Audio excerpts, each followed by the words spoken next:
भगत हैं हम लोग भगवान के। दो बातों का चिंतन किया करो। हम भगवान की भक्ति कर रहे हैं तो पहुंचे कहां तक? वही खटखट रोज, कहां तक यात्रा पहुंची? अरे भाई, हम लोग यहाँ से निकलेंगे, गाड़ी में बैठेंगे, बस में बैठेंगे, स्कूटर पर बैठेंगे, ट्रेन में बैठेंगे, अपने निजी वाहन से बैठेंगे, तो पता लगाते चलता है ना मन कितना दूर आ गए हो। ए ड्राइवर जी, कई किलोमीटर भैया? बाबूजी 80 किलोमीटर आ गए। अच्छा अच्छा, तो 80 पहुँचे ना। भगत को इसका भी अन्वेषण करना चाहिए कि हम 80 पहुँचे कि 100 पहुँचे कि 120 पहुँचे कि नहीं पहुँचे। आगे वहीं घूम रहे हैं, घूर रहे हैं। इस पर एक कथा है। हमको विवेकशील होना, भक्ति कर रहे हैं, जो भी कर रहे हैं हम, उस पर थोड़ा विवेक रखना। क्या कर रहे हैं? लगातार एक काम में लगे हैं, कर रहे हैं ना? क्या कर रहे हैं? जा रहे हैं ना? कहाँ जा रहे हैं? समान मन है ना? हाँ? तो पहुंचे कितना? कैसे पता चलेगा? हमारा जीवन ही हमको सबसे सुंदर उपदेश करता है कि यहां तक पहुंच गए। नहीं तो हम इस कोल्हू के बैल जैसे हो जाएंगे। क्षमा करेंगे कोई वकील साहब बैठे हो तो। एक कोल्हू वाला भाई अपने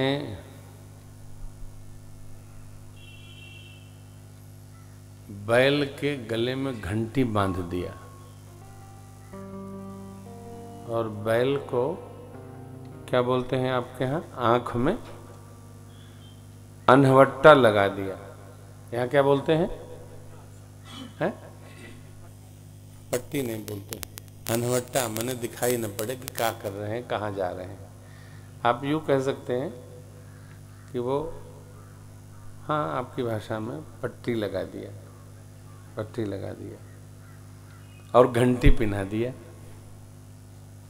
बाहर बैठ गया, डाल दिया उसमें सरसों राई।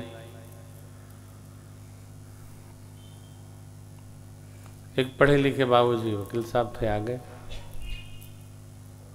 और भैया,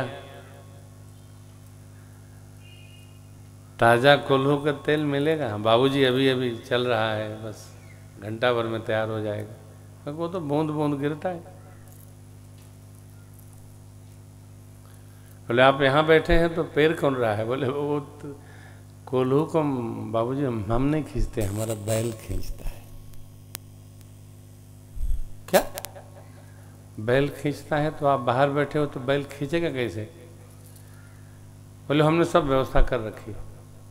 कैसे? बोले उसकी आंख में नवट्टा लगा दिया है, वो लंबा जा रहा है, गोल जा रहा है, उसको पता चलता नहीं, और गले में घंटी बांध रखी,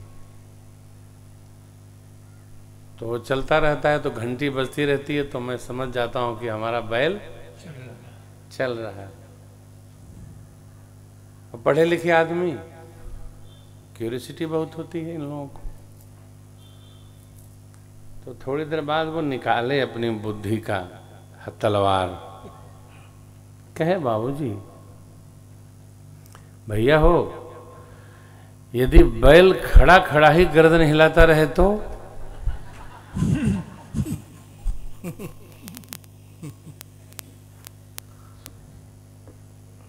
कोल्हू के मालिक ने कहा बाबूजी ये तो मैंने सोचा ही नहीं, लेकिन बुरा न मानिए, सवेरे सवेरे का समय है।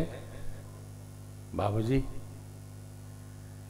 आप पढ़े लिखे हैं, बैल नहीं, वो घूमता ही रहेगा, क्योंकि हमने उसकी आंख को बांध रखा है, और घूमेगा तब घंटी,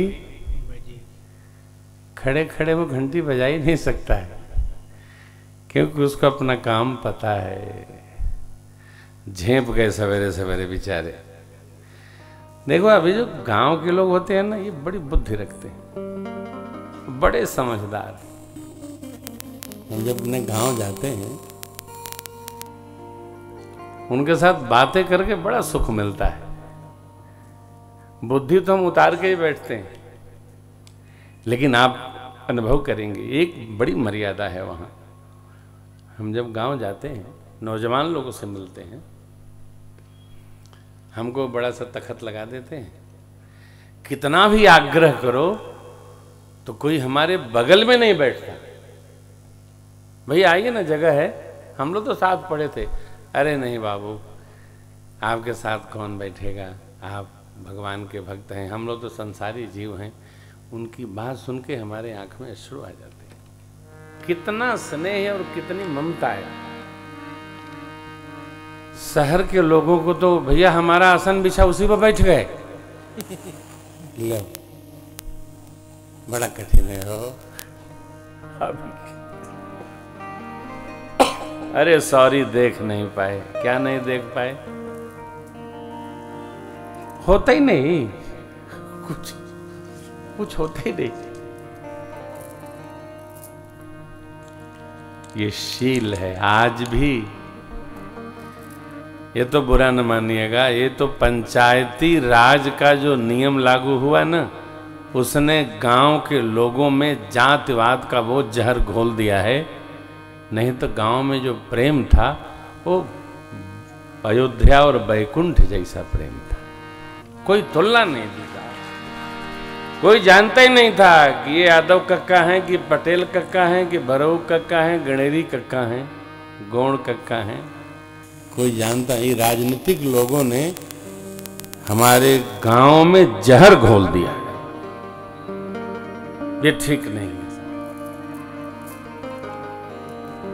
गुरुदेव भगवान रामानंद स्वामी कहते हैं, जाति पात पूछे जन कोई, हरि के भजे सो हरि का कोई। भक्तराज रविदास जी, ये कोई जाति पता है किसी को? बांट रखा है लोगों ने, कुनबा बना रखा है। समाप्त तो होगा, आज नहीं कल होगा। कबीर बाबा गोस्वामी जी को मानने वाले कौन लोग? उसी प्रकार यहां देखिए ना, दासी पुत्र है नारद जी महाराज, संतों का जूठन खा खा के माने देवर्षि जैसी संतान नारद जी को जन्म दे दिया। क्या महिमा है।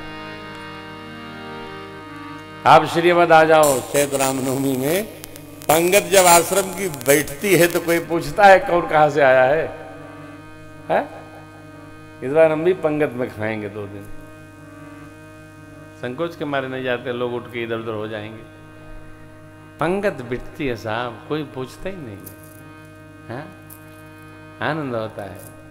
पंगत के हरिहर संत भगवान पधारिए बोलना पड़ता है। जयकारा बहुत लगवाते हैं आप लोग, इसलिए हम नहीं आते। हाँ, खूब जयकारा होता है। तो नारद जी महाराज का संशय समाप्त हुआ। संतों के लक्षण पूछे, भगवान ने लक्षण सुनाए, और लक्षण सुना के भगवान ने कहा, कही सकन शारद शेषनाग सुनत पद पंकज बस दीन बंधु कृपाल अपने भगत गुण निज मुख करे सिर नाय बारही बार चरण ब्रह्म कुर नारद गए ते धन्य तुलसीदास आस आई जे हरि राम आई जे हरि राम आई जे हरि रंग रहे। ते धन्य कौन? ते धन्य बिहाई जे हरि रंग रहे। आस बिहाई रंग जाइए। कथा सुनिए, काम करते रहिए, काम करते रहो, नाम जपते रहो। वक्त जीवन का यूं ही निकल जाए, गर लगन सच्ची भगवान से लग जाएगी। तेरे जीवन का नक्शा बदल जाए। गाते रहिए, कभी यज्ञ कराइए, कभी कीर्तन कराइए, कभी रामलीला कराइए, कभी रासलीला कराइए, कभी भागवत जी, कभी राम कथा, कभी शिव पुराण, कभी शक्ति, कुछ ना कुछ होता रहे। नगर के 4 लोग मिलकर कुछ भगवत चर्चा। देखिए, जहां भगवत कथा होती है ना, वहां भगवान के भागवत लोग खुद, लेकिन ध्यान रखिएगा, भगवान की कथा में भूल के भी व्यापार न हो। आप सब लोग आ गए हैं, कल पूर्णाहुति है, अपने अपने घर से सब लोग 1100 रुपया लेके आइएगा। क्या करोगे रुपया? खाओगे क्या?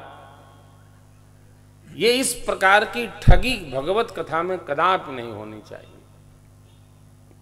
आप आए, आपने कथा सुना, श्रद्धा से आपको जो कुछ करना हो, राम मंदिर है, मठार देव भगवान है, दरबार सजा है, जो ले आना दे आना, आप जाके भगवान के दरबार में दो। यहां तो केवल कथा श्रवण करो। भगवान की कथा वक्ता का भी कल्याण करती है, यजमान का भी और श्रोता का भी कल्याण करती है। किसी भी कथा में इस प्रकार की आपाधापी, लेना देना, व्यापार की बात अच्छी बात नहीं। इसे हम लोग जानते हैं, पूरी दुनिया सुनती है कथा। इस प्रकार के व्यवहार विचार का जब हम लोग विदेश यात्रा पर होते हैं, वहां के लोग निंदा करते हैं। नहीं करना, अपना नहीं देखना है, अपने देश की गरिमा का ध्यान रखना है, कदापि नहीं करना। छोटी छोटी बातें हैं, ये हमको शिक्षण देती हैं, हमको बोध कराती हैं, हमको सावधान करती, कदापि नहीं करना। छोटे छोटे कार्य से क्या क्या संपादित हो जाता है।